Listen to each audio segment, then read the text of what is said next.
The man was so timid he wouldn't even kill a snail, yet he showed no mercy when he killed his boss. Matt was a legal advisor who worked exclusively for the mafia. Every day, he not only handled various legal disputes for his boss, but also laundered the money earned from the boss's illegal businesses to make it look legitimate. However, even though he did so much for his boss, he wasn't even invited to gatherings. What's more, he worked late every day, and this time, he missed his daughter's birthday again. His relationship with his wife was also on the rocks.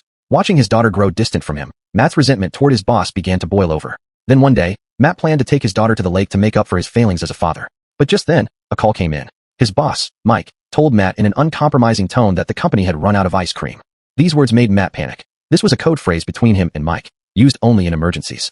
Helplessly, Matt had to settle his daughter upstairs and went down to the basement to meet Mike. It turned out the emergency was this. The night before, Mike had gotten into a gunfight with a rival gang and accidentally burned the other gang members to death. This scene was also filmed by passing students. Mike told Matt to find a way to get him out of trouble immediately, but even Matt couldn't fix such a serious case. So Mike threatened Matt. If he couldn't come up with a solution, he would kill Matt's whole family. Now Matt was truly stuck. When he got to the parking lot, Mike was already waiting for him. He told Matt to drive him away, and before Matt could agree, Mike hid in the trunk. But just after leaving the parking lot, Matt was stopped by the police for a search. Matt argued that the police had no right to search since the car hadn't fully exited the parking lot, and he managed to leave the company building smoothly. Before long, Matt arrived at a vacation cabin. Mike began pounding on the trunk frantically, demanding to be let out. But facing his daughter, who had long lacked his attention and determined not to let Mike ruin his father-daughter time, a wicked plan suddenly took shape in Matt's mind.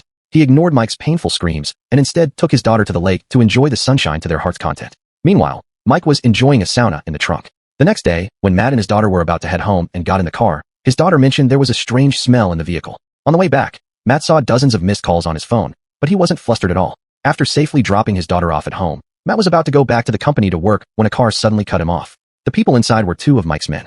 They asked where the boss was, but Matt calmly replied that it was a special time and Mike didn't want his location revealed. But at that moment, their dog kept barking at Matt, and this made the two men suspicious of him. When they tried to check the trunk, Matt quickly lied that it was just leftover meat that had gone bad, narrowly avoiding their inspection. But he also realized he had to dispose of Mike's body immediately. Later, Matt returned to the lake again. Even though he had mentally prepared himself on the way, when he opened the trunk, the disgusting sight made him unable to hold back and vomit.